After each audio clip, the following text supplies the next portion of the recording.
The first ever bespoke car from BMW's M division was the M1. Here it is in my little book of supercars.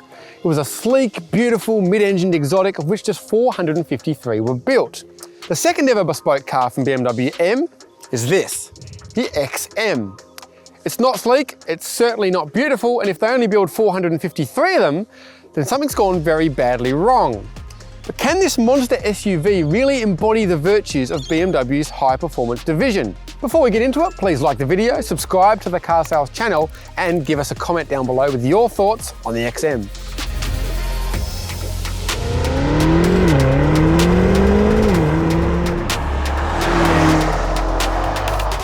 You'll need more than $300,000 to get behind the wheel of the XM.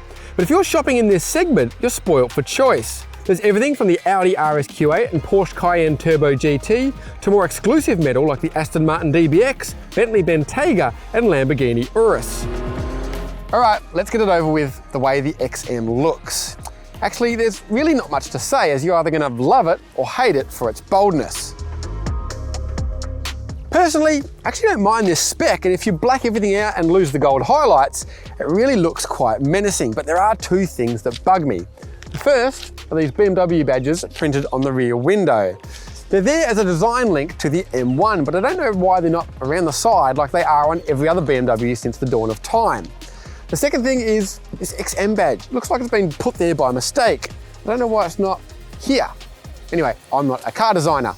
The other thing to mention is the XM is basically the same size as a Nissan Patrol. It is enormous.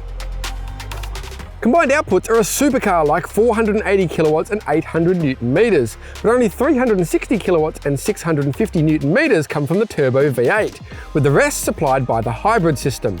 The claimed 0 to 100 time of 4.3 seconds might not be as quick as you're expecting given the outputs, but that's partly because the XM weighs 2,710 kilograms. That's the price you pay for electricity, but the upside is that the XM can travel up to around 80 kilometers on battery power alone.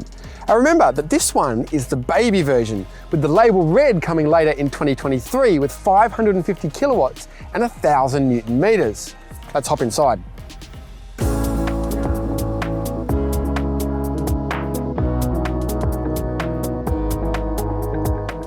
If you've sat in a recent BMW M car, then the XM's interior will feel quite familiar. It's certainly nothing like as avant-garde as the exterior.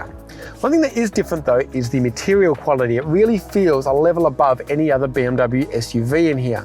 Take this leather on the door trims or also on the dash. It's got this age quality to it, like a baseball glove or a vintage couch. It's got real character. It's just one example of what makes this cabin feel very, very posh. There's also plenty of equipment like a head-up display and super powerful stereo and heated and ventilated seats with massage, even heated and cooled cup holders. All the luxuries you'd expect at this price point. There's also plenty of buttons to alter how the XM drives, but we'll get into that later. Early XMs use iDrive 8 for the infotainment, whereas those built from July onwards, so basically now, will switch to 8.5, which first popped up in the new 5 series. The two systems are pretty similar really. 8.5 just gives you some extra menus here and moves some of the buttons around, but both have been superseded by the Android-based iDrive 9, which will feature in BMW's smaller cars towards the end of this year. Even so, the infotainment has every feature you could possibly think of, with wireless smartphone mirroring and voice activation and a personal assistant and app connectivity.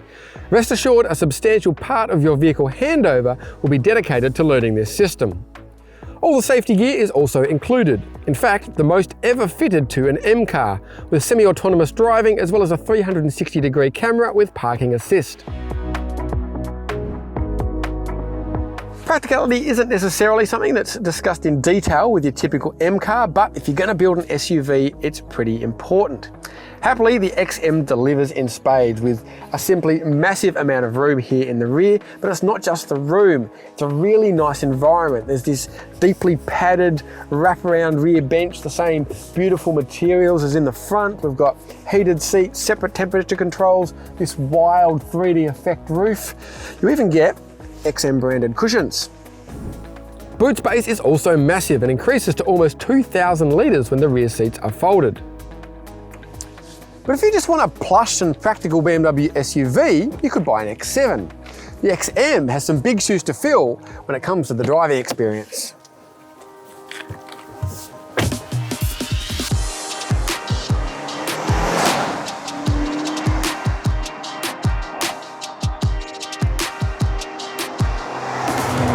There's one thing that dominates the XM driving experience, and it's not the power, or the handling, or the hybrid assistance, it's the ride.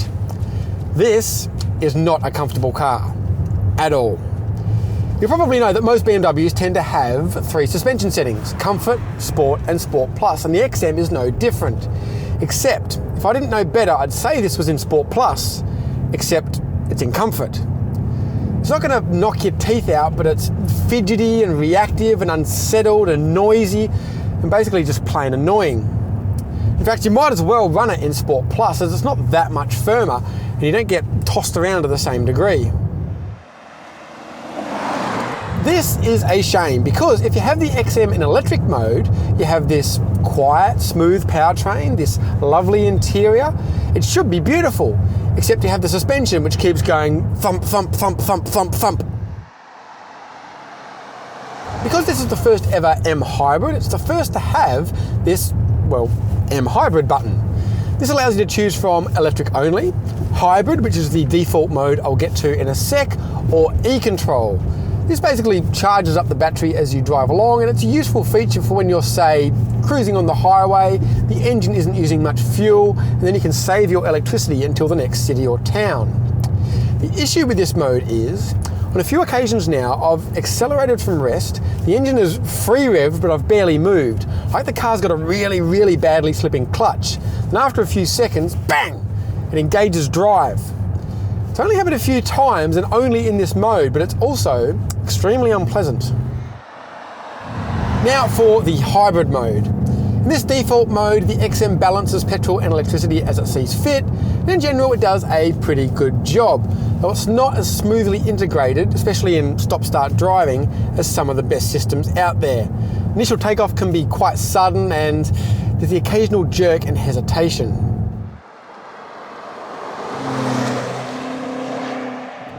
All right, I'll get to the point, the M bit of the XM.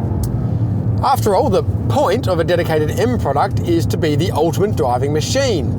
So surely all this tech and this focused suspension setup is all geared towards providing a new benchmark for performance SUVs. No. The XM is impressive. It's fast, it sounds good, it's remarkably agile for its size and weight. The all-wheel drive system is very rear biased, so it's quite fun. It's good, fine. Trouble is, it's not as good as an X5M, for instance. Not even close. It all comes down to that weight. Yes, the XM has masses of grunt, but in terms of power to weight, it's not much better than an M240i. And the engine feels like an M performance product, which it basically is. It's lifted from the X5 or X7 M60i, and it's lovely, but it doesn't have the ferocity of a proper M engine.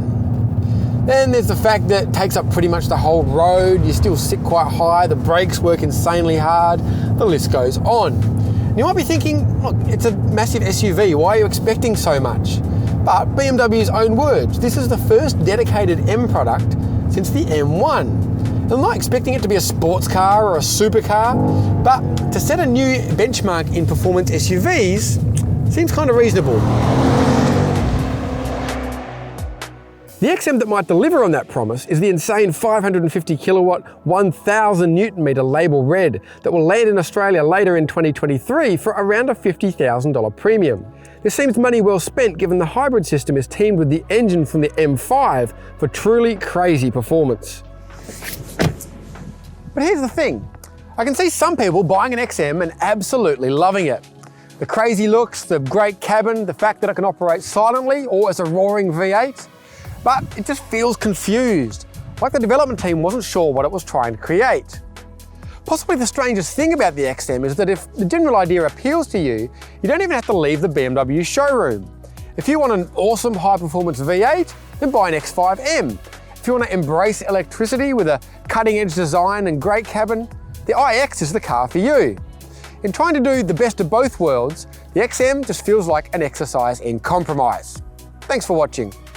If you've enjoyed this video, please give it a like, subscribe to the Car Sales channel, and leave a comment down below with the cars you'd like to see us review.